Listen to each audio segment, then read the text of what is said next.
probabilidade estatística 1, segundo bimestre.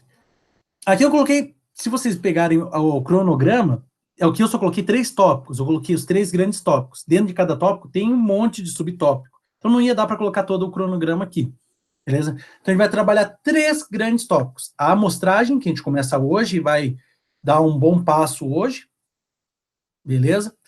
O que é uma amostragem, o que é uma amostra, qual que é a diferença de amostra e população, a gente já sabe, já viu lá de estatística descritiva, mas só recordar.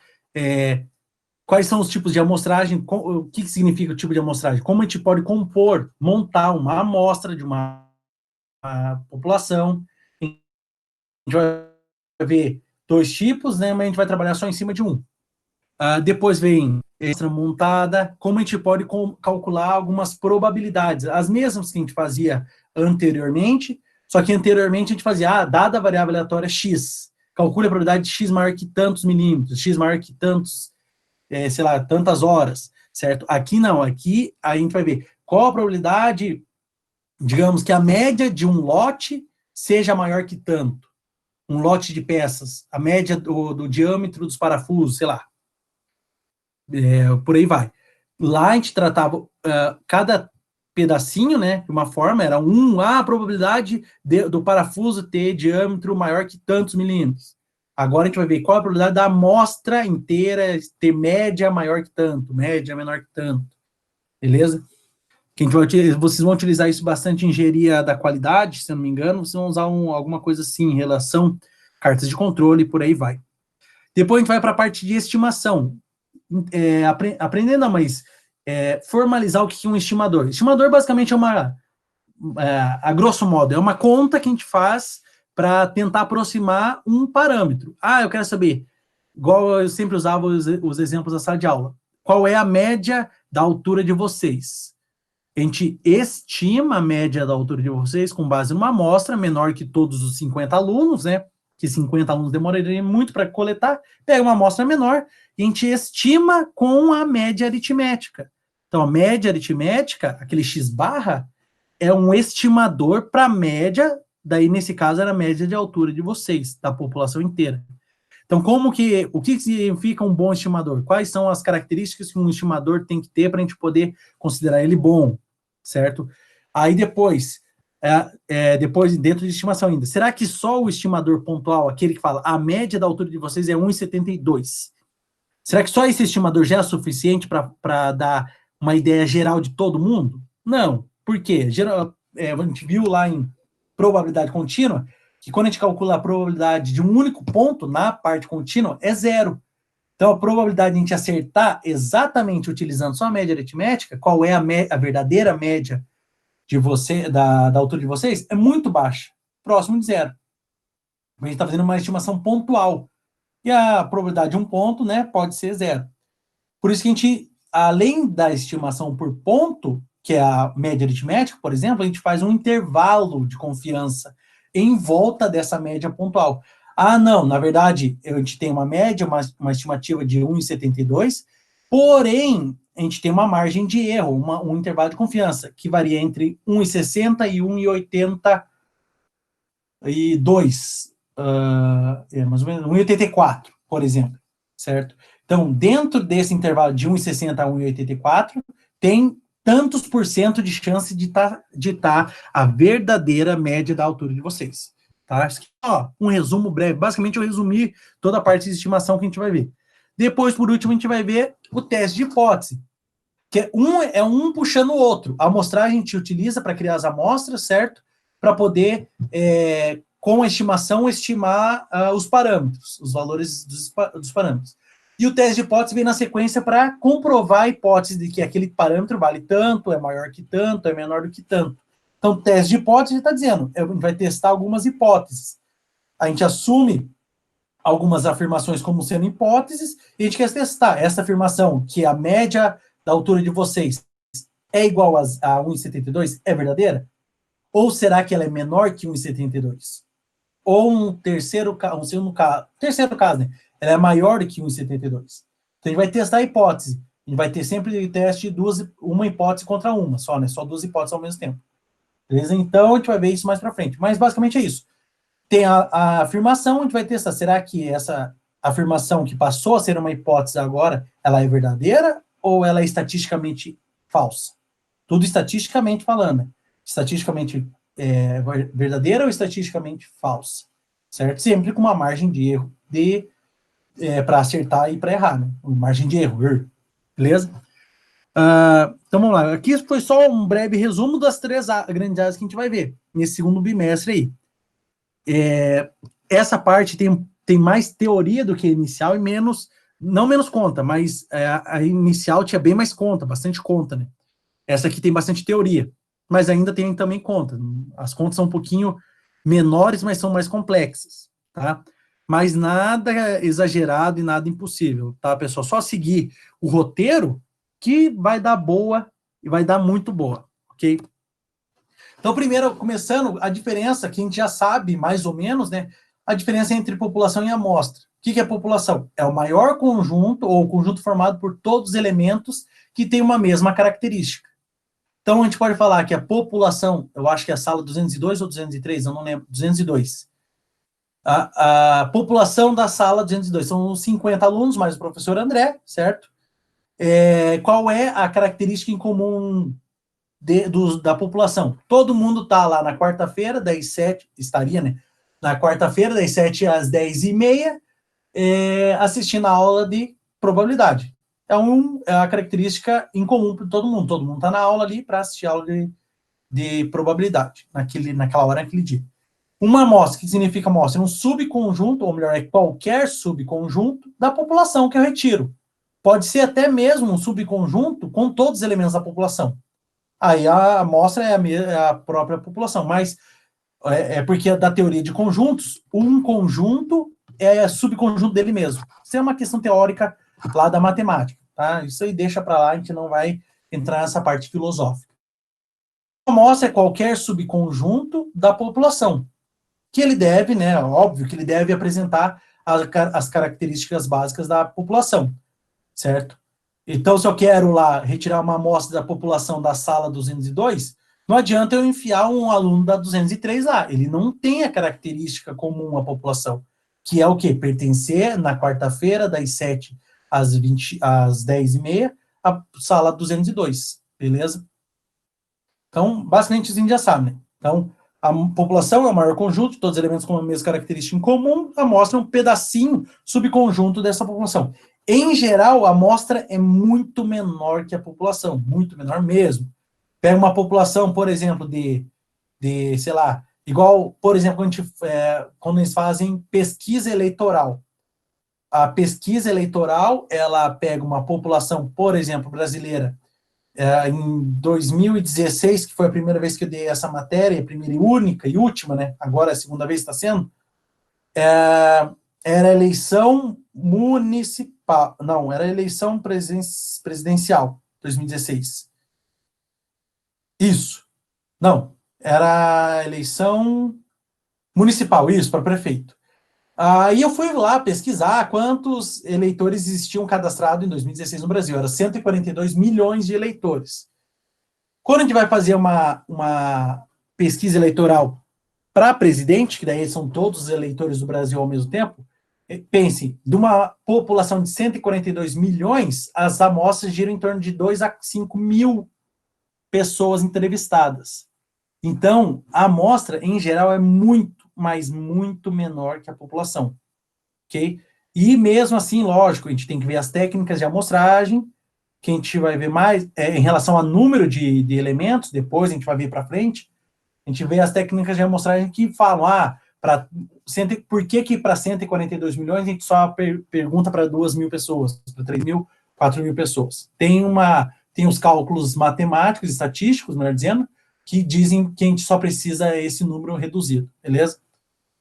Então, aqui é mostrar o estudo da relação entre os fatores que a amostra apresenta e os fatores da população, em relação à população. Basicamente, esse é grosso modo. Então, a amostragem. Por que a gente usa a amostragem? Ou porque a gente usa a amostra e não a população? Primeiro, se fosse analisar toda a população, o custo para se fazer uma análise da população inteira, todos os elementos, ia ser muito maior que pesquisar apenas ou utilizar apenas um pedacinho da população. Quanto maior a amostra, mais caro financeiramente ou em questão de tempo se torna a análise, beleza? Então, menor custo, redução de tempo, maior confiabilidade, qualidade dos dados e facilidade de realização dos trabalhos. Isso aqui, quando a gente está pensando em aplicar na vida real por a amostragem, beleza? A gente vai trabalhar com dois tipos a gente vai ver, na verdade, vai trabalhar com uma delas só. Dois tipos de amostragem. A probabilística, que envolve probabilidade, né? Por isso que é probabilística, e a não probabilística, que não envolve uma probabilidade. Então, a probabilística a gente não sabe quais são os elementos que serão sorteados para compor a nossa amostra, porém a gente sabe calcular a probabilidade de cada elemento ser sorteado. Então, basicamente, a gente faz um sorteio para montar nossas amostras. A gente sabe qual é a probabilidade de cada elemento, mas a gente não sabe quem será sorteado. A gente sabe só qual é a probabilidade de ser sorteado. Beleza? E, em geral, todo mundo tem probabilidade diferente de zero. Porque se fixar a probabilidade zero para um elemento, quer dizer que ele não vai ser sorteado. Então, você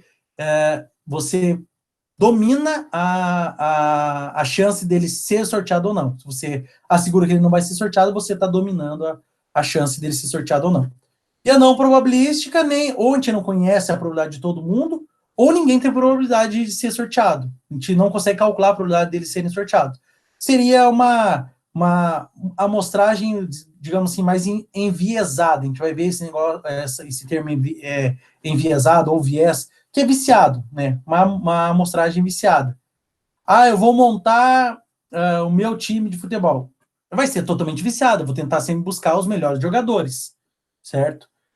Eu vou, sei lá, montar o meu grupo de pesquisa de alguma coisa. Vai ser enviesada, não vai ser probabilística. Por mais que eu tenha lá 8 bilhões de pessoas no mundo, quase, eu vou escolher os melhores pesquisadores. Então, tem um viés por trás dessa amostragem. Não é uma amostragem probabilística, onde cada um tem 1 sobre 8 bilhões de chance de ser sorteado. Não, vou pesquisar primeiro, vou pesquisar os mais renomados, né, e os que têm mais trabalhos, então é totalmente enviesada, totalmente viciada esse tipo de amostragem. Então, os dois tipos. Como é estatística e probabilidade, a gente vai trabalhar com a amostragem probabilística, que é a mais importante para a gente mesmo.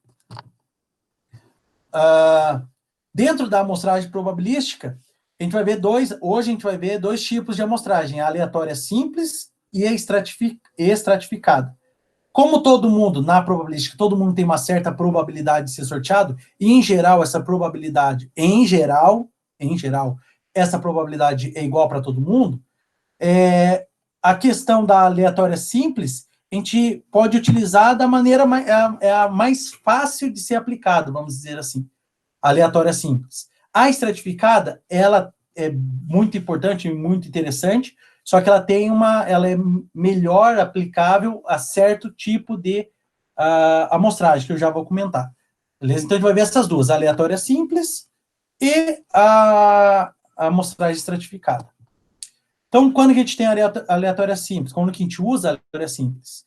Quando a gente considera que basicamente todo mundo tem mesma porcentagem de chance de ser sorteado, e o que a gente considera, basicamente, quando a gente faz a aleatória simples, a gente considera que os elementos não têm características muito diferentes entre si. Por exemplo, digamos, sei lá, vou medir o peso dos alunos. Eu vou fazer peso de vocês, né?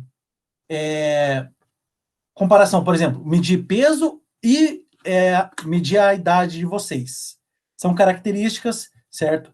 Por exemplo, o peso. Existe uma certa diferença entre o peso, massa, entre pessoas do gênero masculino e pessoas do gênero feminino. Existe uma diferença bem que a gente pode notar, certo? Biologicamente falando, não achismo, biologicamente falando, existe. Então, aqui a gente tem, quando a gente vai fazer uma análise em relação à massa corporal, se a gente pegar elementos não separar os elementos do gênero masculino dos elementos do gênero feminino e fazer só uma amostragem simples, a nossa amostra pode acabar ficando tendenciosa, pode ficar viciada. Certo? Por quê? Porque o gênero interfere um pouco, sim, realmente, biologicamente interfere um pouco na massa corporal das pessoas. Ok? Uma outra coisa, se eu fosse analisar a idade de vocês, a média da idade de vocês, aí nesse caso, o gênero não altera nada, não vai, as mulheres têm tendência a ser mais novas, não faz sentido nenhum, né, falar isso. Então, para se a gente for fazer uma análise em relação à idade, posso utilizar muito bem uma amostragem simples, porque ali não tem uma interferência de uma característica fora a idade, que realmente mostra, ó, esse grupinho aqui vai ser muito diferente desse outro grupo, beleza? Então, basicamente, essas são as duas diferentes. Esse, quando a gente tem que separar em grupos, é a estratificada, a gente separa estratos, e sorteia, faz uma aleatória dentro de cada extrato, certo? E a simples é quando a gente sorteia aleatoriamente dentro do conjunto total da população, beleza? Então, basicamente, que listar, né, todas as unidades elementares de 1 a n, n é o tamanho, aqui é um nzinho, aqui na questão da população, nzão, que é o tamanho da população, tá, pessoal? Eu acabei esquecendo de colocar. Nzão é o número de elementos da população, nzinho é o número de elementos da amostra. Então, se eu vou ter n elementos da população, certo? Cada um vai ter 1 sobre nzão, % de chance de ser sorteado. Escolho aqui o meu tamanho N da amostra e vou sorteando. Completou os N's, acabou. Fechei a minha amostra. Eu posso fazer esse tipo de amostragem aleatória com reposição e sem reposição. Com reposição, digamos, eu sorteio o Joãozinho lá e vejo a idade dele. Aí o que eu faço? Eu devolvo o Joãozinho para a população, para ele poder ser sorteado de novo. Esse seria com reposição, certo? Sem reposição, eu sorteio o Joãozinho, calculei, medi lá a idade dele, tirei ele da população, ele não pode mais ser sorteado. Isso seria um sem reposição. Os elementos não... Eu posso pegar mais outro aluno que tem a mesma idade que o Joãozinho, mas eu não vou pegar o Joãozinho de novo. Isso sem reposição. Com reposição, devolvo o Joãozinho lá dentro do saco da sala, chacoalho, posso acabar sorteando ele de novo. Beleza? Essa é a diferença entre a amostragem com reposição e sem reposição. Ok? Então, vamos pegar aqui um exemplo. Vamos fazer um exemplo bem... Embora esse aqui eu acabei esquecendo de colocar a animação. Eu já coloquei direto aqui tudo num único slide. Passou batido, não vi que tinha animação nesse. Mas um exemplo da aplicação da amostragem aleatória simples. E essa, em geral, é a mais utilizada mesmo. A estratificada também é bastante utilizada, mas, como eu falei, né, a gente tem que considerar alguma característica que seja muito marcante e diferencie muito os estratos, os grupos. Então, foram produzidos 500 anéis de um pistão, né, em certo processo de produção. Deseja-se obter uma amostra de 30 anéis. Então, ó, a minha população, Nzão, 500 anéis, que foram todos produzidos. A minha amostra terá apenas 30 anéis, certo? E a gente vai usar o quê? Um processo aleatório, de amostragem aleatória simples, com reposição, melhor dizendo, com reposição. Então, basicamente, o que acontece? Enunciando ali o processo de obtenção da amostra aleatória. A gente vai enumerar os elementos da população, de 1 a 500, certo? Porque são 500 anéis. Cada um vai receber um númerozinho. Então, o primeiro anel, 1, segundo, 2, e assim vai até o último 500, beleza? Cada anel terá a mesma probabilidade de compor a amostra, de 0,2, porque é 1 sobre 500, certo? Cada anel tem 0,2% de chance de ser sorteado e compor a amostra de 30 elementos. O que eu faço? Basicamente aqui, uma forma simples que a gente faz utilizando o sorteio aleatório, utilizando o Excel. Vai lá no Excel e gera 30 números aleatórios. Dentro desse de 1 a 50, 1 a 500, melhor dizendo. Beleza? Como que a gente faz? Tem uma função pronta aqui. A gente faz o seguinte, lá no Excel, né? Igual int para transformar em inteiro, aleatório, que é um número aleatório, deixa entre parênteses vazio, porque a semente, a gente não vai colocar nenhuma semente, a semente padrão, que ele usa o tempo, se eu não me engano, o segundo do computador, que o computador está cronometrando no relógio dele. Aí faz B menos A, certo? Faz uma regra de 3, B menos A mais A. Quem que é B? B é o último número, 500, A é o primeiro número 1, certo? Então, Com essa função aqui, a gente pode rodar 30 vezes e a gente vai conseguir lá, lógico, como é com reposição, a gente pode acabar repetindo o mesmo número, certo? Porque o que está dizendo? Um processo aleatório simples com reposição, pode repetir o mesmo número. Sem reposição é um pouquinho mais complicado a função, tem que pensar um pouquinho mais antes de escrever a função, certo? Aí vai rodando, vai lá dando, atualizando, coleta lá os 30, as 30 posições dos anéis e pode montar a amostra. Beleza? Eu acho que eu não coloquei aqui o que eu rodei, até porque, né, ia ficar uma amostra gigante, um monte de número, que não é tão interessante. Interessante é só mostrar o processo de amostragem aleatória simples. Certo? Aqui, ó, eu coloquei o texto e acabei não colocando os valores. Mas peço desculpas, mas a gente pode fazer. Basicamente, aqui, a gente vai colocar essa. Posso pegar aqui. Cadê? Não era para você estar aqui. Pegar essa função, a gente coloca lá no Excel, óbvio, né, que a gente tem que trocar. Aqui a gente não pode colocar A e B, né? A gente tem que colocar o 500, que é o B, menos A, que é 1, mais A, que é 1. 6. Você clica lá, clica de novo, 433, e vai indo. Tem um F5, né? Não é o F5, é o F3. Tinha uma tecla que a gente clicava. Ó, se a gente for alternando aqui, vai mudando o número. Coleta lá 30 números diferentes, como com reposição, pode acabar se repetindo. A probabilidade de repetir é bem baixa, quer dizer, baixa, é 0,2% de ser repetido. Beleza? Alguém comentou alguma coisa?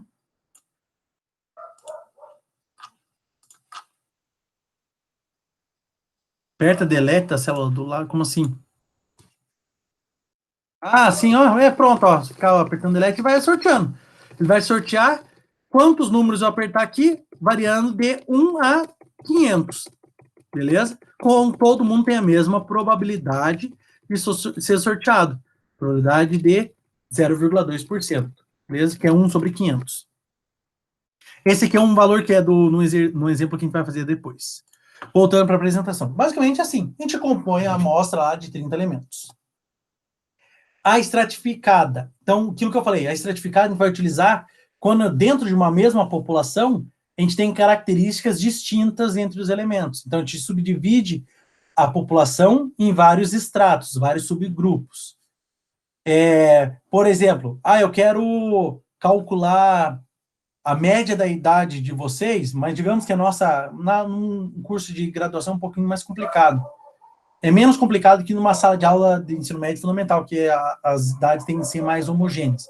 Mas, sei lá, digamos, tá fazendo um curso, uma pós bem mais estratificado.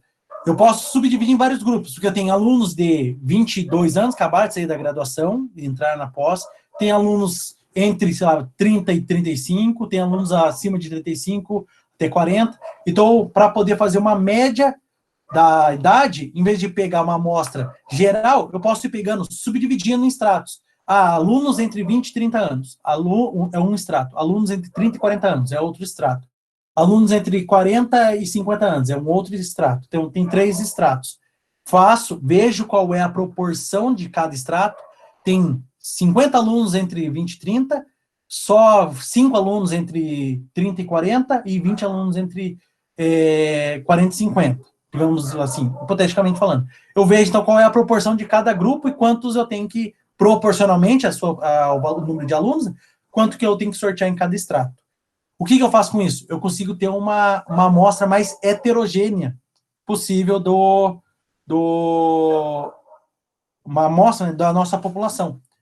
Porque, digamos o seguinte, por sorte ou por azar, já que eu tenho 20 alunos entre 20 e 30 anos, e a minha amostra é de tamanho 10, eu acabo sorteando os 10 alunos dentro desse extrato só de entre 20 e 30 anos. A nossa média de idade vai ficar muito baixa.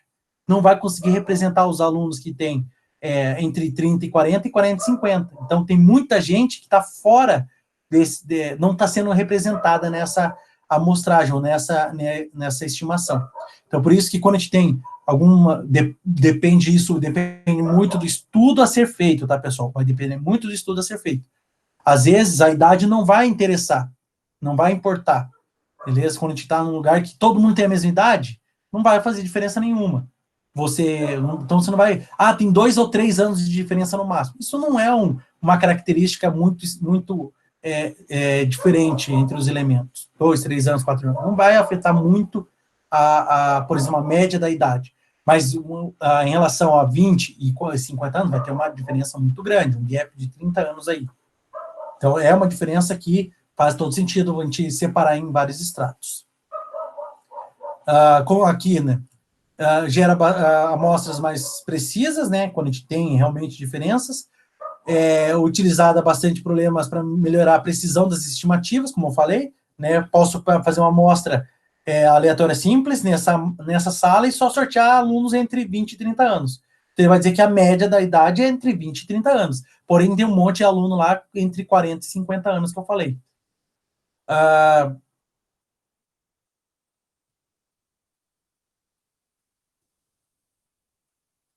E aqui o último que eu falei, né? A questão de heterogeneidade. Vamos agora para um exemplo de amostra estratificada. Então, a gente tem lá 5.000 operários, certo? Em uma certa indústria automobilística. Selecionar uma amostra proporcional. Proporcional o quê? Lógico, o extrato que tiver mais gente, vai ter mais gente sendo sorteado. Uma amostra proporcional estratificada de operários para estimar o seu salário médio, usando a variável critério cargo. Então, o cargo que será utilizado para separar os estratos, certo? Para estratificar a população e considerando uma amostra total de 250 operários. Chega-se ao seguinte quadro. Tem o quê? De uma população de 5.000 operários, essa palavra está muito ruim, né? Não é politicamente correta. É colaboradores, tá? Peço desculpas, tá, pessoal?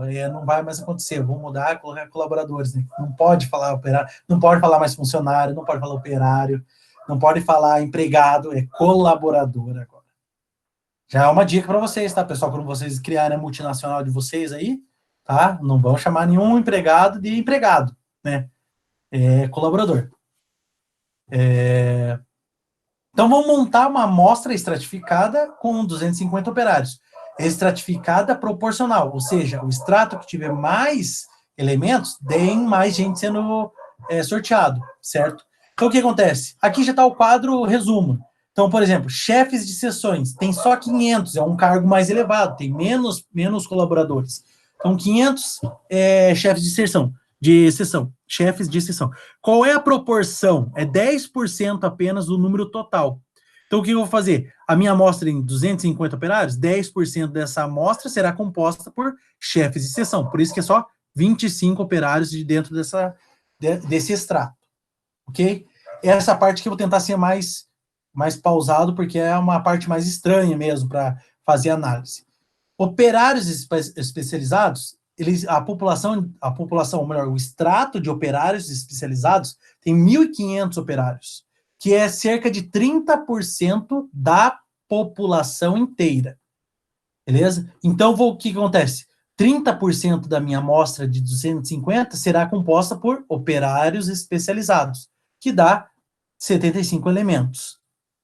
Operários não especializados são 3.000 elementos, que são equivalentes a 60% do total de operários, dos 5.000. Então, a nossa amostra de 250 elementos, 60% será composto por operários não especializados, ou seja, totalizando 150 elementos. Então, a gente vai sortear 25 dentro de chefes de seleção, certo? Cada um com 1 sobre 500% de chance, ou seja, 0,2% de chance, ok? Tu vai sortear 25. Vai para o próximo extrato. O próximo extrato tem um pouquinho mais de operários, 3 vezes mais. Então, a gente vai sortear 75 dentro desses 1.500. E vai para o terceiro e último, a gente vai sortear, que é o maior de todos, né? 150 dentro desses 3.000 operários. Cada um vai ter 1 sobre 3.000% de chance de ser sorteado. Beleza? Então, essa aqui é uma estratificação, a gente fez 3 extratos, com base a nossa variável que realmente gerava uma diferença entre os colaboradores, é o que? Era o cargo que eles ocupavam no momento. Então, a gente utilizou a variável cargo para criar os 3 extratos. Se a gente pegar a população, dá 5.000 certinho, a proporção por população deu 100% ou 1, né? E a soma dos sorteios deu os 250, que é o número de operários da nossa amostra. Para ver quanto, acho que é o salário, né? Alguma coisa assim. Para estimar o salário médio. Não está falando do salário porque não é interessante. Aqui a gente não quer calcular o salário médio, a gente quer saber como que a gente vai compor a nossa amostra. Então, dessa forma, 25 de chefes de seção, 75 de operários especializados e 150 de operários não especializados. Beleza? Uma coisa que, às vezes, a gente pode acabar optando, pensando em optar pela amostragem estratificada, mas que não seria tão necessário quanto utilizar a aleatória simples. Digamos que os extratos têm o mesmo número de elementos. A gente separa em 2 extratos, mas o extrato A tem 500 elementos, e o extrato B também tem 500 elementos. Então, como o tamanho é o mesmo, tanto faz pegar a amostragem estratificada, porque a gente vai pegar metade em cada extrato, quanto fazer uma aleatória simples. Vai dar na mesma. A única coisa que vai acontecer é o seguinte, fazendo essa estratificada, a gente vai forçar que metade vai cair do extrato A e metade vai cair no extrato B. Certo? Na aleatória simples, a gente não consegue garantir isso. Então, às vezes, você precisa que seja meio a meio, aí você faz estratificado. Aí você não tem essa importância tão grande de ser meio a meio, aí você faz a aleatória simples mesmo. Mesmo que exista uma diferença, uma característica bem forte de diferença entre os 2 estratos.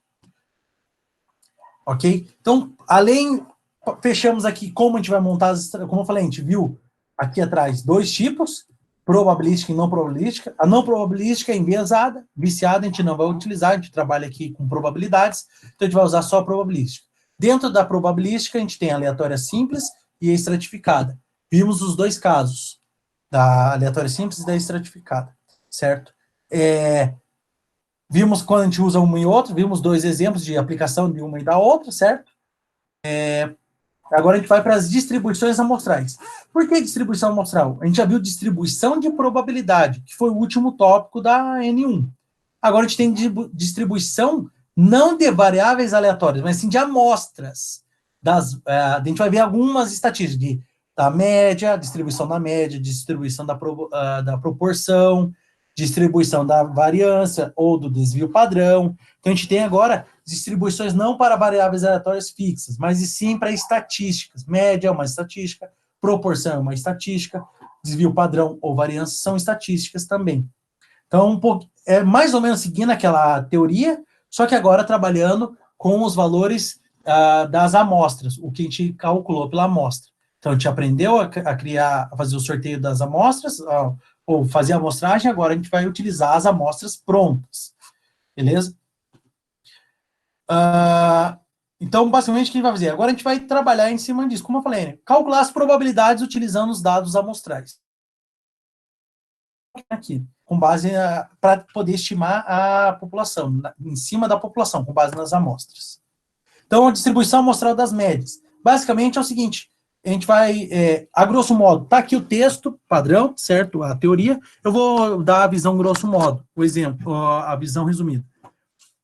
Basicamente, o que a gente vai fazer? Trabalhar as probabilidades em cima, nesse caso aqui em cima das médias. Então, sorteamos várias amostras, ou sorteamos uma amostra, e a gente quer saber qual é a probabilidade da média dessa amostra, a média da característica que a gente estiver analisando, ficar entre, por exemplo, sei lá, se é a média das idades, entre 20 e 30 anos. Qual a probabilidade de estar entre 20 e 30 anos? Qual a probabilidade da média da idade das pessoas da população estar entre 20 e 30? Qual a probabilidade da média da idade das pessoas ser maior que 30 anos?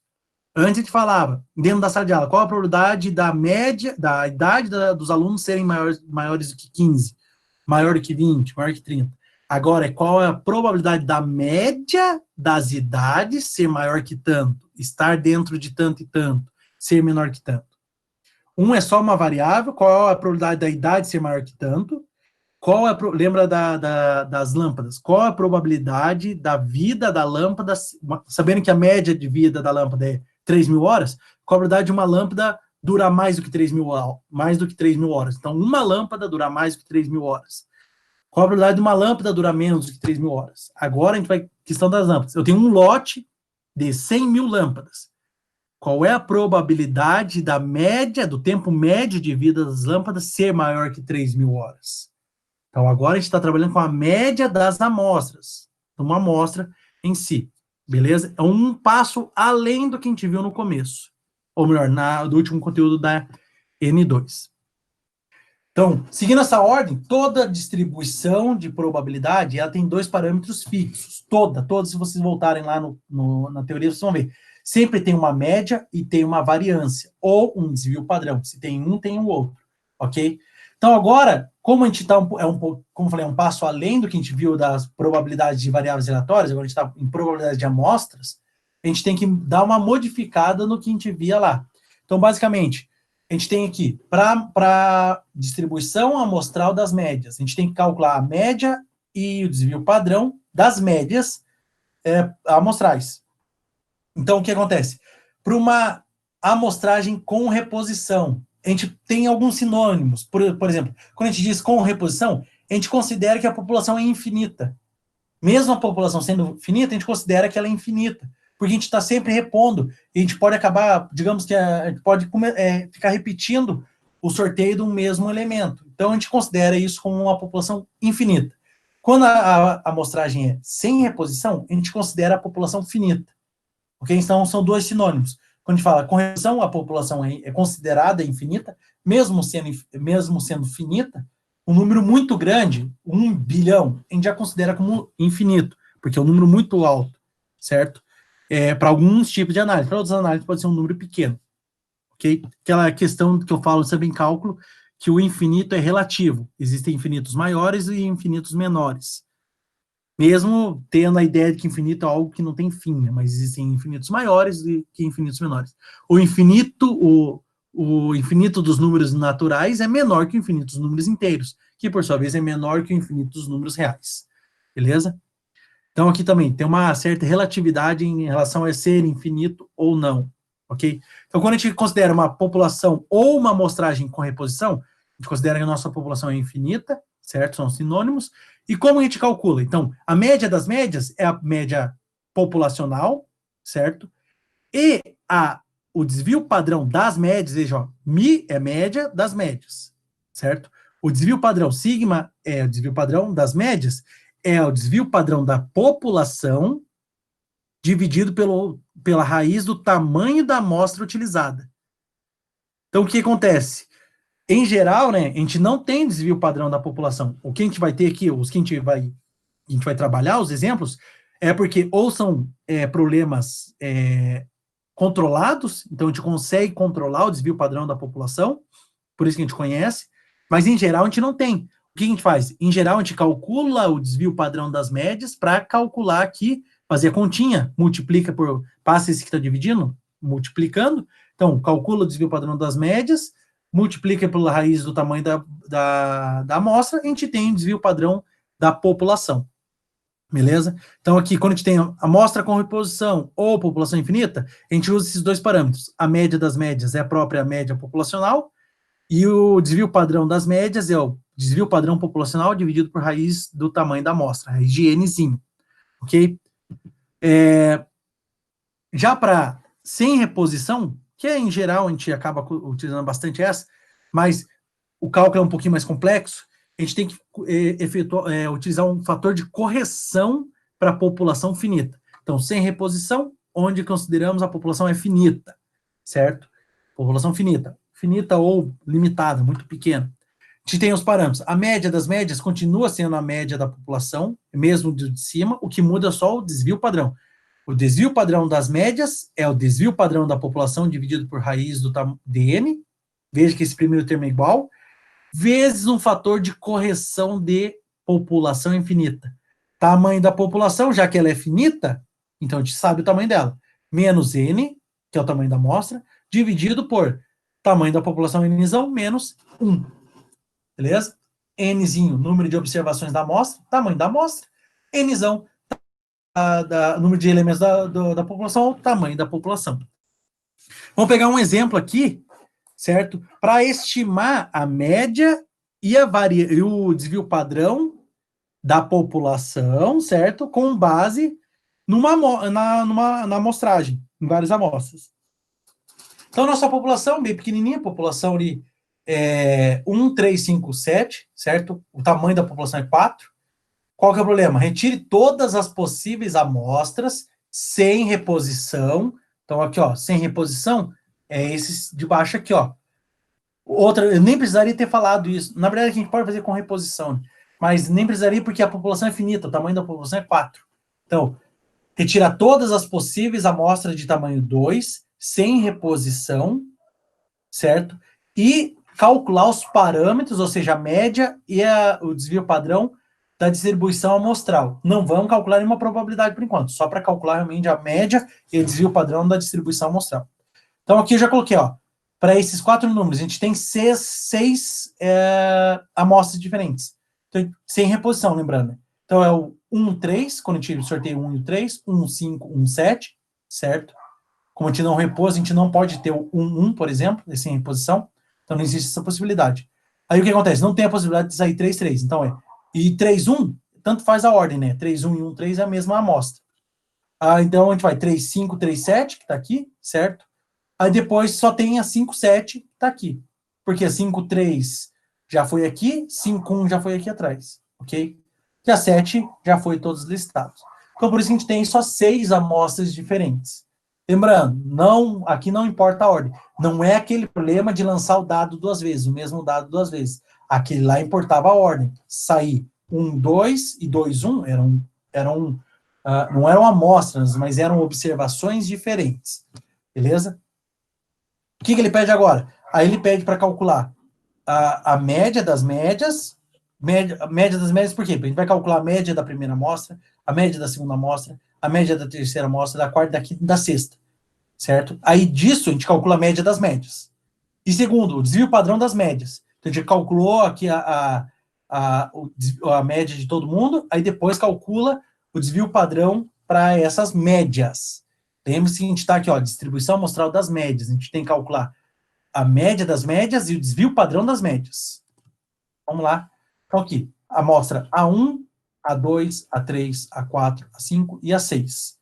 Vamos ter que calcular a média de cada amostra. Então, a média A1, 3 mais 1 mais 3, 4, dividido por 2, 2. A média da A2, 1 mais 5, 6, dividido por 2, 3. A média da A3, 1 mais 7, 8, dividido por 2, 4. A média da A4, desculpe, 3 mais 5, 8, dividido por 2, 4. A média da A5, 3 mais 7, 10, dividido por 2, 5. E a média da A6, 5 mais 7, 12, dividido por 2, 6. Então, aqui eu tenho as médias. Próximo passo, calcular a média das médias, que é o Mi X barra, média das médias. Os parâmetros da distribuição amostral. Média das médias, Mi de X barra é o quê? É a média de todas as médias. Então, média A1 mais média A2 mais média A3 mais média A4, média A5, média A6, dividido por 6. Ou seja, 2 mais 3 mais 4 mais 4 mais 5 mais 6, dividido por 6. Que dá o numerador 24, 24 por 6, 4. Beleza? Antes de passar para frente, média das médias igual a 4. Voltando aqui na população. Qual que é a média da população, pessoal? Quanto que dá a média da população? 1 mais 3, 4. 4 mais 5, 9. 9 mais 7, 16. Quantos elementos tem na população? 4. Então, a média é 16 por 4? 4. Está satisfeito exatamente isso aqui, ó. A média das médias é a média da população. Primeiro está satisfeito. Beleza? Próximo, agora a gente vai calcular o quê? O desvio padrão das médias. Então, como que a gente faz o desvio padrão das médias? A mesma regra do desvio padrão normal, só que não é mais N menos 1, agora é N só. Melhor, N não K, né? O número de amostras, certo? Então, o que acontece? Vai ficar, ó, a média das médias é 4. Então, é 2 menos 4 ao quadrado, mais 3 menos 4 ao quadrado, mais 4 menos 4 ao quadrado, assim vai sucessivamente até mais 6 menos 6, menos 4 ao quadrado, tudo isso sobre 6, já que são 6 médias, certo? Dentro de uma raiz quadrada. A gente tem o desvio padrão das médias, beleza? Então, não é menos usando as médias, está usando todas as médias, e não dados amostrais. Ok? Então, vai ficar aquilo que eu falei, 2 menos 4 ao quadrado, mais 3 menos 4 ao quadrado, mais 4 menos 4 ao quadrado, mais 4 menos 4 ao quadrado, mais 5 menos 4 ao quadrado, mais 6 menos 4 ao quadrado. Faz toda essa conta, divide por 6, tira a raiz quadrada. E o resultado vai dar a parte de cima dá 10 sobre 6, ou seja, a raiz quadrada de 5 terços, que dá 1,29099. Tem mais dízima, um monte de casa decimal. Então, é um número irracional. Ok? Beleza. Vamos lá. Eu não fiz aqui, mas vamos lá para o Excel e vamos calcular o desvio padrão da população, só que veja o que a gente tem que fazer, ó, desvio padrão dessa população, só que daí a gente tem que multiplicar pelo fator de correção, que é o quê? Desvio padrão da população dividido pelo raiz do tamanho da amostra, 2, né, a amostra é 2, multiplicando pelo tamanho da população menos 2, 4 menos 2, vezes, dividido por 4 menos 1. Vamos fazer essa conta no Excel. Nossa população, deixa eu apagar isso aqui.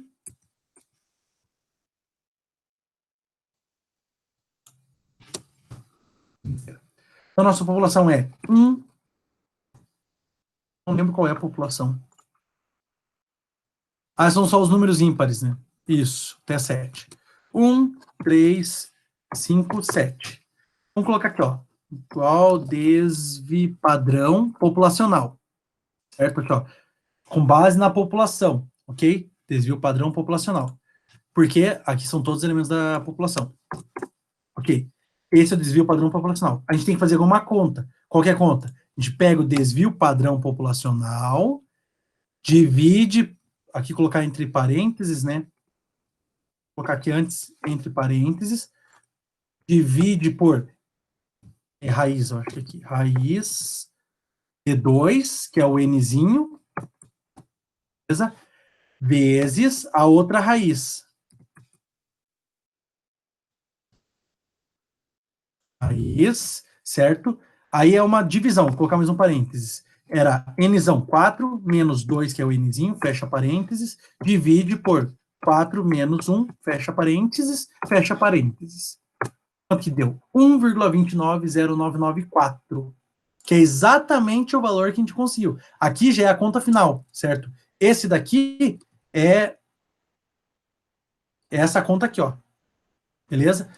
Esquecendo esse lado esquerdo. Esse lado esquerdo a gente calculou no slide, e esse a gente acabou de calcular no Excel. E deu o mesmo valor. Lógico, tem mais precisão no Excel, né? Da nossa conta do slide aqui deu 1,20, falta um 4 aqui só para ficar igual ao do Excel. Beleza? Então, realmente, aquela teoria está certa, faz todo sentido, sim. Beleza? Agora vamos ver um exemplo um pouquinho mais complicado. Esse exemplo aqui, aí sim, esse aqui calcula uma probabilidade. Então vamos ler qual que é o exemplo. Certa máquina produz parafusos com diâmetro médio de 5 milímetros e desvio padrão de 1 milímetro. Ah, professor, mas como que você sabe que esses são os parâmetros populacionais? A gente sabe que esses são os parâmetros populacionais porque são os parâmetros que a máquina descreve para a gente. A população são os elementos que a máquina consegue produzir. Então, se ela consegue produzir 1 milhão de parafusos por dia, a população é de 1 milhão, certo? Como que ela sabe que o desvio padrão é igual a 5 desculpe, a média é igual a 5, o desvio padrão é igual a 1? Porque ela faz as máquinas de hoje em dia mais automatizadas e mais tecnológicas, elas fazem tanto o controle de processo automaticamente, as cartas de controle, quanto elas fazem essas estatísticas. Elas vão coletando amostras, calculando o diâmetro médio, calculando o desvio padrão, e com isso, como ela consegue fazer isso automaticamente, ela consegue gerar o desvio padrão da população, certo? É questão de automação, melhor dizendo. Então, a gente sabe que o desvio padrão populacional é 1 milímetro e a média populacional é de 5 milímetros.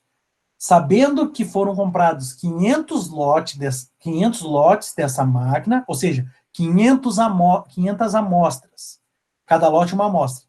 Onde cada lote tem 100 parafusos. 100 parafusos, cada amostra, cada lote. Em quantos lotes pode-se esperar que o diâmetro médio seja? Então, primeira pergunta, inferior a 4,5, certo? E segunda superior a 4,8, desculpe, e a segunda superior a 5,3. Então, agora o que a gente vai ter que fazer? Primeira coisa, a gente vai considerar, a nossa amostra tem tamanho 100. No teste de normalidade, existe o teste de normalidade, que a gente faz uma certa conta para analisar se a amostra segue uma distribuição normal, gaussiana, né, ou não. Mas na literatura é convencionado que se a amostra tem tamanho maior que 30, a gente já considera a amostra como sendo normal, a população normal, certo? Nossa amostra, que é cada lote, tem 100 parafusos, então o nosso Nzinho é 100, bem maior que 30. Então a gente já considera a normalidade dos dados, ok? Então, ó, N igual a 100, maior que 30, assume-se a normalidade dos dados e a população é quase infinita, certo? Então, é aquele primeiro que a gente vai efetuar lá, quase infinito. Então, é a conta mais simples, já que a população é quase infinita. Então, das médias é a própria média populacional, e o desvio padrão das médias é o desvio padrão populacional dividido por raiz do tamanho da amostra. Então, ó, média das médias é igual à média populacional, desvio padrão das médias é o desvio padrão populacional, que a gente sabe que é 1 milímetro, dividido pela raiz do tamanho da amostra. Cada amostra é de tamanho 100, cada lote de tamanho 100. Beleza? Então, 1 milímetro dividido por raiz de 100. Raiz de 100, 10. 1 milímetro dividido por 10 é 0,1 milímetro. Beleza? Média das médias, 5 milímetros. Desvio padrão das médias, 0,1 milímetro. Ok? Temos os dois parâmetros da normal. É normal porque tamanho da amostra maior que 30. Ótimo.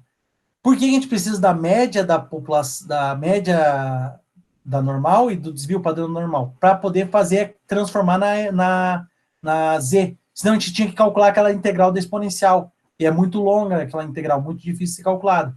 Se a gente normalizar, ou melhor, padronizar a média das médias, certo?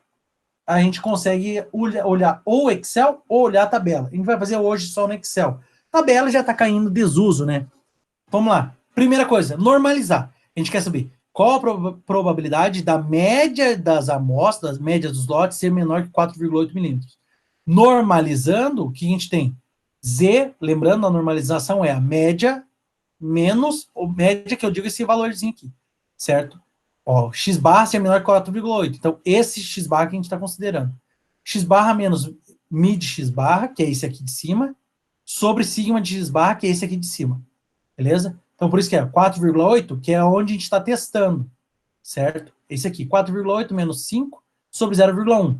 Vai dar 0,2 dividido por 0,1, dá menos 2. Menos 0,2, desculpe, dividido por 0,1, dá menos 2. Como a gente faz agora? Não vai olhar em tabela nenhuma, vai no Excel. Então, a gente vai lá no Excel. O que a gente pega? Distribui. A fórmula é essa. Igual de dist.normp, porque é normal padrão, ponto N. Esse N, não faço ideia por que tem esse N depois. Acho que deve ser normalizado, provavelmente. Menos 2 é esse índice aqui. Verdadeiro, porque a gente está pegando acumulado. Como a gente quer valores menores do que 4,8, vai aparecer um desenho daqui a pouco. Menores, eu acho, menores que 4,8. Então a gente quer acumulado até 4,8, de 0 a 4,8 milímetros, certo? Tá o quê? No Excel, se a gente colocar essa função, vai retornar o valor 0,0228, certo? No gráfico, o que significa? Menor que 4,8, normalizando quer dizer que é menor que menos 2. Aqui está o sino da normal, certo? O menos 2 está aqui, então eu quero menor que menos 2 é essa área daqui.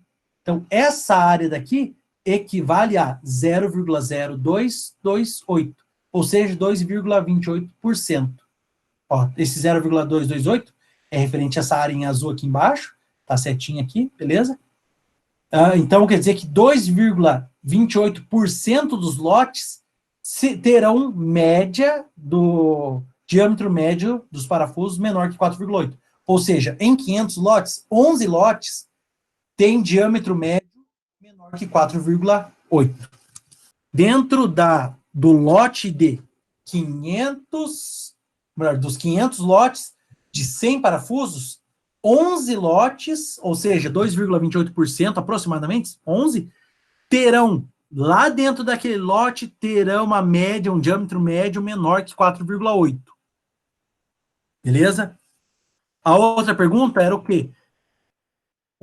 Quantos lotes terão diâmetro médio maior que 5,3 milímetros?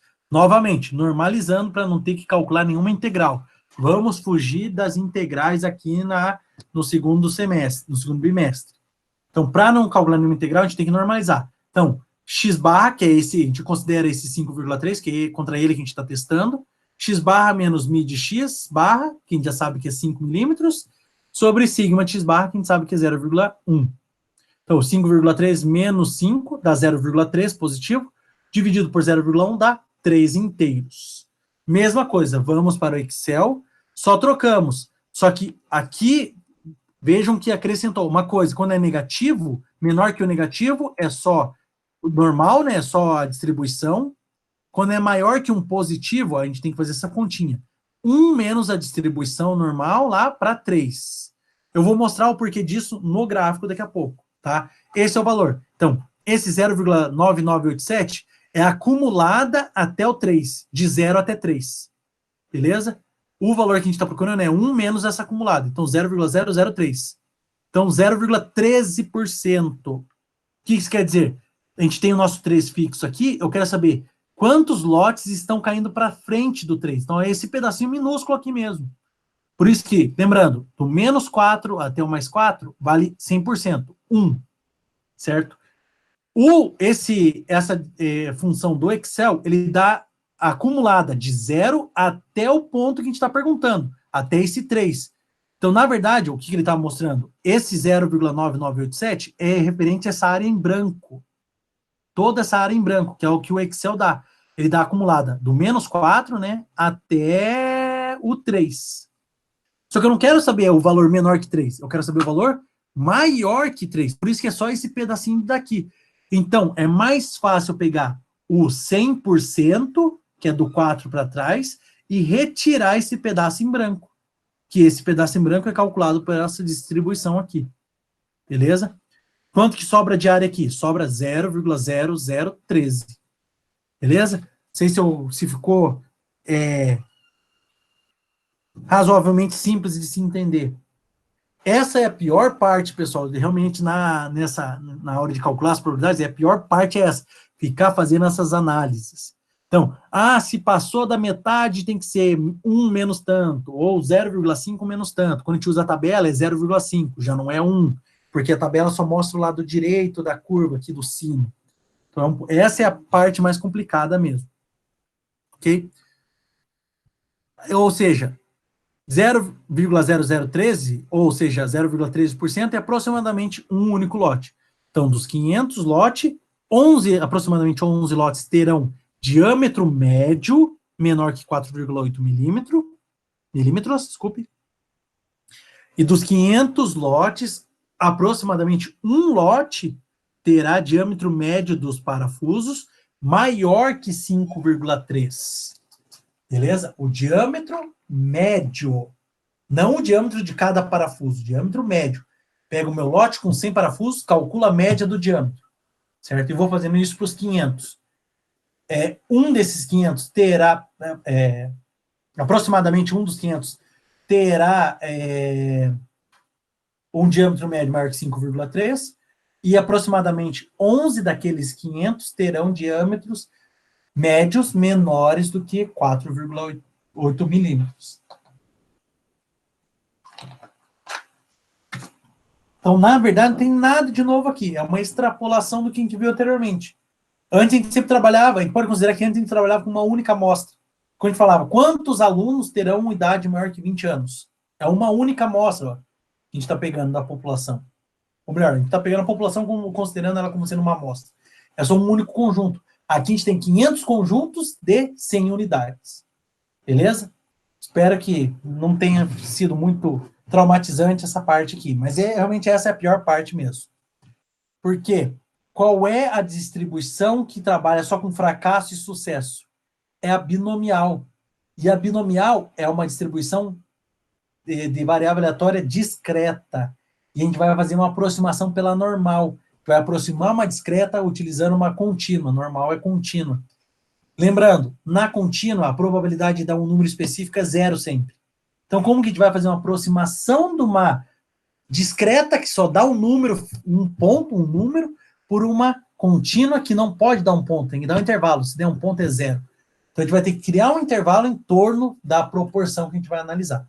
Beleza? Então, distribuição amostrada das proporções seja uma população com P a probabilidade de sucesso. E o fracasso é o complementar, 1 menos P. Beleza? Uma população que só assume dois valores, sucesso e fracasso, 0 e 1, certo?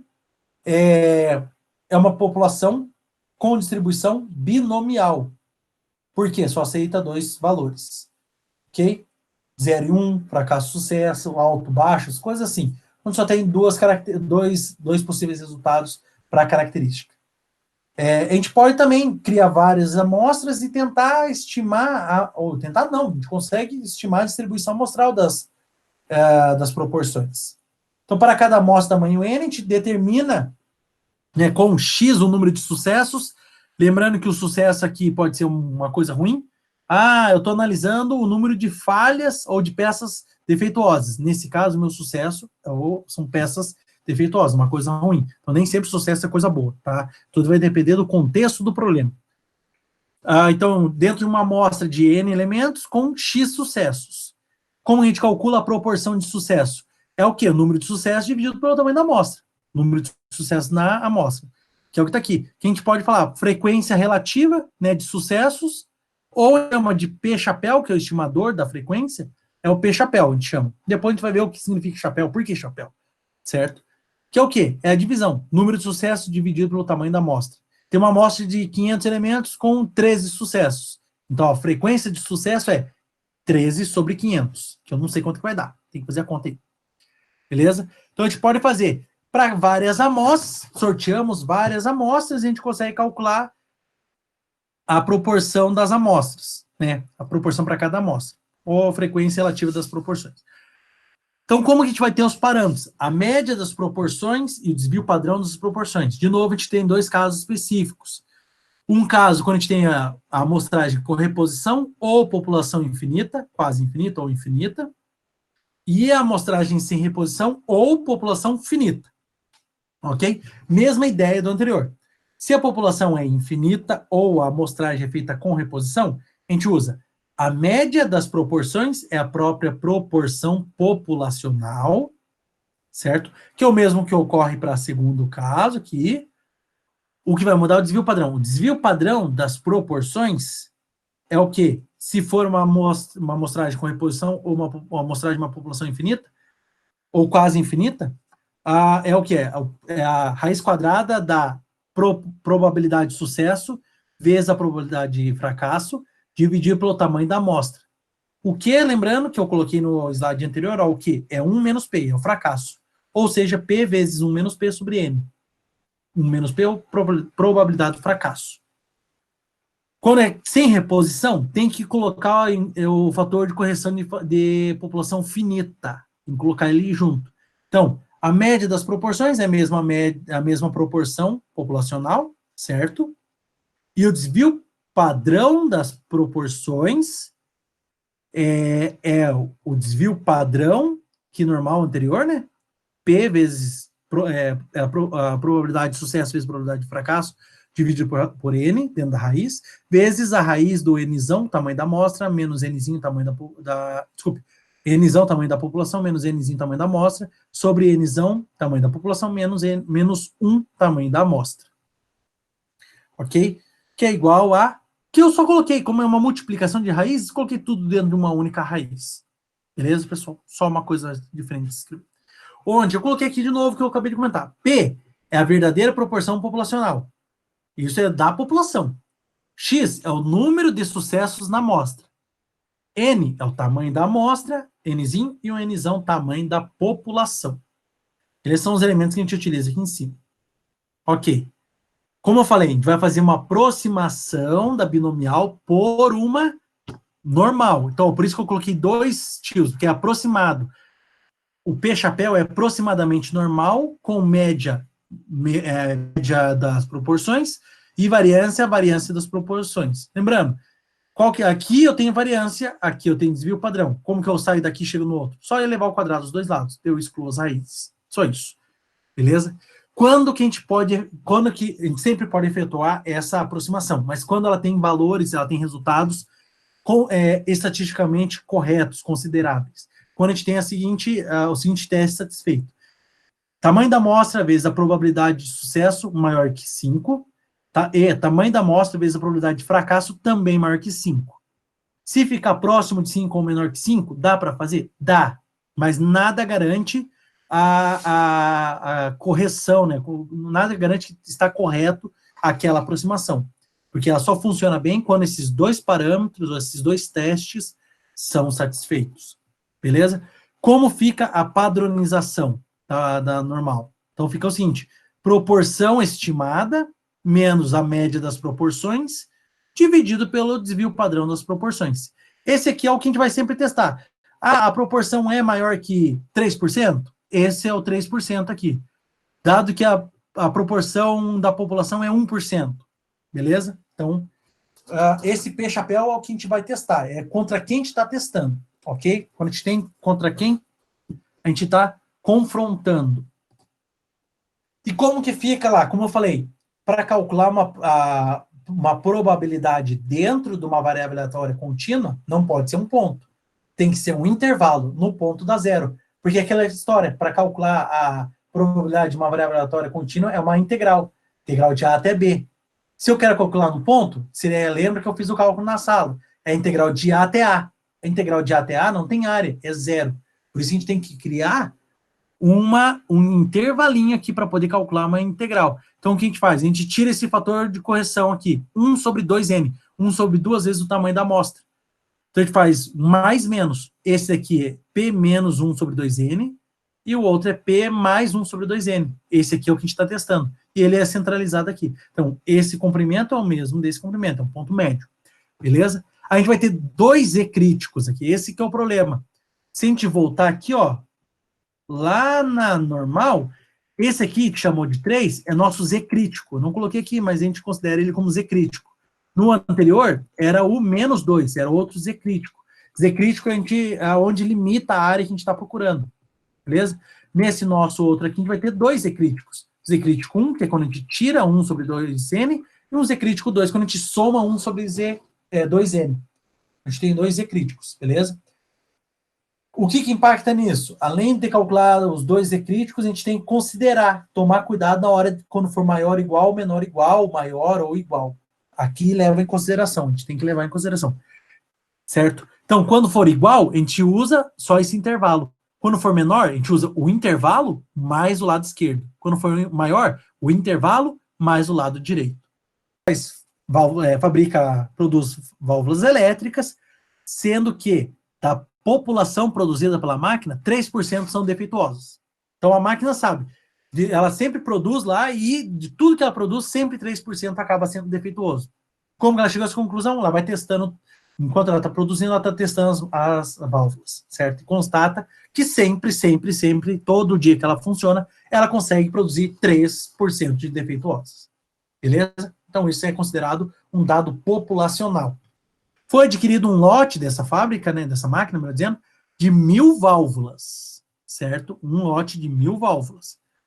Qual é a probabilidade de que no lote adquirido tenha, primeiro, exatamente 20 válvulas defeituosas, e letra B, mais do que 40 válvulas defeituosas?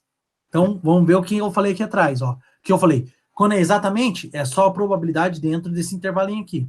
Então, na letra A, a gente só vai usar esse intervalo. Calcula qual é a probabilidade de estar aqui dentro.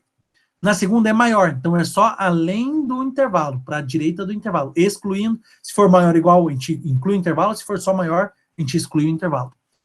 Beleza? Mais de 40, então não está falando mais ou 40 ou mais, está falando mais do que 40, então está excluindo 40. Letra A, vamos começar a resolver a letra A. Solução. Antes de começar, a gente vai normalizar.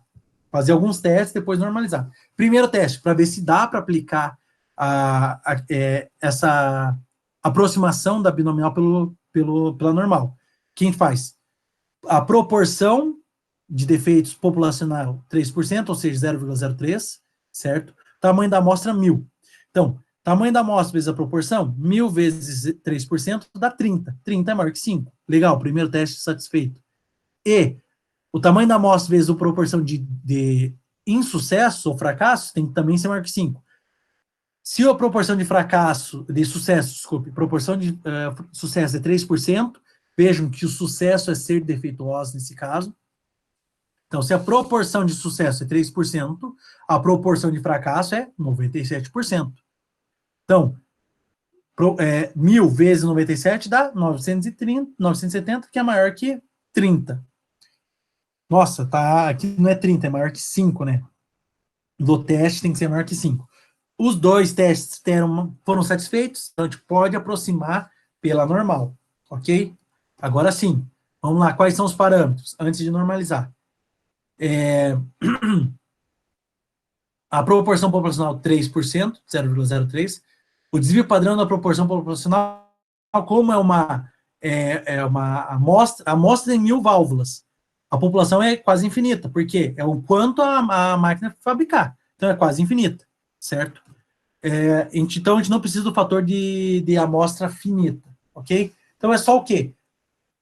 Sucesso vezes fracasso dividido pelo tamanho da amostra. Então, 0,3 vezes 0,97, que é o fracasso, dividido por 1.000, dá esse valor. Dentro da raiz quadrada, né? Raiz quadrada disso, dá 0,0054. Beleza? 0,0054. Então, agora a gente usa esses dois parâmetros para poder normalizar a letra A e normalizar a letra B. Se a gente não normalizar, a gente tem que calcular as integrais. E, convenhamos, né, não queremos cair nessa roubada de ficar calculando integral. Então, primeiro, exatamente 20 válvulas, normalizando. Antes, né, 20 válvulas, a gente tem que ver qual que é a proporção de 20 válvulas numa amostra de 1.000. A proporção de 20 válvulas é o quê? 20 sobre 1.000 dá 0,02 válvulas, né? A porcentagem. Ou 2% de válvulas. Então, como é igual, aqui o desenho ele apareceu antes da hora, tá? Mas tudo bem, não tem problema nenhum, que é esse que eu estava terminando correndo. Como a gente quer igual, vai fazer o seguinte. Primeira coisa, a gente já sabe qual é o nosso pezinho central, 0,02. Aí agora a gente tem que fazer a normalização. Lembre-se que tem que fazer, quando é proporção populacional, tem que fazer duas normalizações aqui, ó. Mais e menos, certo? Um para menos e um para mais. Por isso a gente vai efetuar duas vezes, certo? Então aqui, a proporção é 0,2. Ele vai ficar negativo por quê? Na hora de normalizar, ó, 0,02 menos 1 sobre 2 vezes o tamanho da amostra, certo? Menos 0,03. Lembrando que é P chapéu menos mid P chapéu. Mid P chapéu é a proporção da população. Dividido por sigma de P chapéu, que foram os dois que a gente calculou anteriormente, no slide anterior. Fazendo essa continha dá menos 1,94. Beleza? Quando a gente jogar isso no Excel, qual que é a área que ele vai dar? No Excel ele vai dar a área do menos 4 até aqui o menos 1,94. Isso é o que o Excel vai dar. Próximo, a gente faz agora para a parte positiva, entre aspas, né? Para a parte mais. É 0,02 mais 1 sobre 2 vezes 1.000, menos 0,03 sobre 0,0054. Isso deu negativo também, por quê? Porque esse daqui ainda é menor que esse. Menos 1,76. Só que se a gente jogar no Excel, esse menos 1,76 é da área daqui até 1,76. Então, o que acontece? Eu tenho a área do 0 até de menos 4 até 1,76 e tenho a área de menos 4 a 1,94. Eu só quero esse pedaço do meio. Então, é o maior, vai até aqui, menos o menor, que vai até aqui. Eu fico com esse pedaço do meio. Beleza? Então, no Excel, eu tenho que estar aqui dentro. Então, é o maior, probabilidade do maior, menos a probabilidade do menor. Acumulada do maior, menos a acumulada do menor. No Excel vai ficar assim, né? Distribuição normal P, ponto N, do maior, nesse caso o maior é o menos negativo, verdadeiro, porque é acumulada, menos, eu coloquei falso, eu não sei o que ele calcula no falso, tá, pessoal? Realmente eu não sei o que o Excel calcula no falso. Eu coloquei falso, deu um número que eu não consegui encaixar em nenhum momento ali, em nenhum lugar. Então eu não faço ideia do que significa o falso ali. No maior, menos 1,76, ou melhor, no menos negativo, menos no mais negativo, 1,94. Então, vai ficar o quê? 0,016. Vamos lá e colocar... aqui, basicamente, eu coloquei essa equação direto, tá, no Excel, pessoal. Vocês podem colocar. Então, essa areazinha aqui é de 0,013. Ou seja, essa área equivale a 1,3%. Então, qual é a probabilidade, certo, de existirem 20 válvulas defeituosas? Sabendo que de todas as válvulas produzidas, 3% são defeituosas, numa amostra de 1.000, qual a probabilidade de que 20 sejam defeituosas? 1,3%. É essa a conclusão que a gente tira. Beleza? Não sei se ficou claro para vocês, não tem nenhuma pergunta, então acho que está tudo ótimo. Ok? Vocês, todo mundo entendeu? Quando é igual, é só entre os dois valores. Quando é maior, é só a direita do maior. Quando é menor, é só a esquerda do menor. Quando é menor e igual, é a direita do menor mais o intervalinho. Quando é maior ou igual, é a direita do maior mais o intervalinho. Beleza? Porque esse intervalinho é o igual. Beleza? É o igual. Próximo, o número de defeitos seja maior que 40. Não é maior ou igual, mais do que 40. Então a gente exclui 40. 41, 42, 43, aí vai até 1.000. Então o que é? A proporção é 40, que é o x, né? Sobre 1.000 dá 0,04, ou seja, 4%. Qual é a probabilidade que 4% das válvulas, ou 40 em 1.000, sejam defeituosas? Mais do que 40. Tá vendo que tem um intervalinho aqui, ó. Esse intervalo é para o igual ao 0,4. Para o igual, sim, daqui. Ok? Esse número aqui tá... Eu acho que ele tá errado, pessoal. Não, ele tá certo, é porque tem um outro aqui do outro lado, tá? Eu só não coloquei tudo. Ok.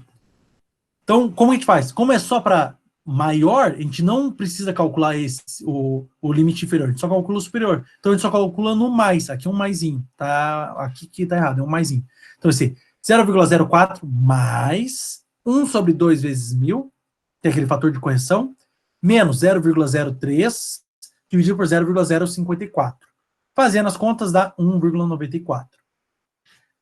Então, como é só para a direita, quando é maior que um certo valor, é o quê? 1 menos acumulado até esse valor. Beleza? Então, no Excel, como a gente vai fazer a conta? A probabilidade de ser maior, aqui não tem isso igual, tá? Eu peguei Ctrl+C do anterior, eu acabei, é só maior. Então, maior que 1,94 é o quê? 1, né? Coloca no Excel, igual 1 menos, lembrando, sempre quando for maior de um valor, é 1 menos distribuição normal padrão, ponto N, bati com a minha mão no trackpad. 1 menos distribuição normal padrão, ponto N, de 1,94. Esse daqui, depois do menos, ele vai dar toda a área do menos 4 até esse pontinho aqui, certo? Mas não é essa que a gente está interessado, está interessado do lado direito. Por isso que é 1 inteiro menos a parte esquerda, só sobra a parte direita, certo? Pegar todo inteiro menos a parte esquerda, sobra a parte direita. Então, aí a gente fica com o quê? 1 menos essa área grande aqui, né? Bem grande mesmo, essa área, equivalente a 97,38%. Então, 1 menos 0,9738 vai dar o quê? 0,02619. Aproximadamente 2,6%.